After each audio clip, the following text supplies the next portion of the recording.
மலை போல துன்பம் என்னை சூடும் போது அதை பனி போல உருகிட செய்பவரே.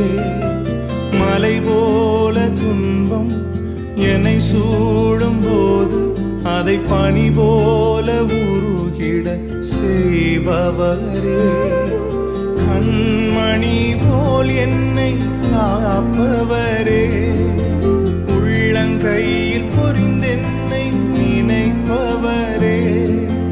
கண்மணி போல் என்னை காப்பவரே.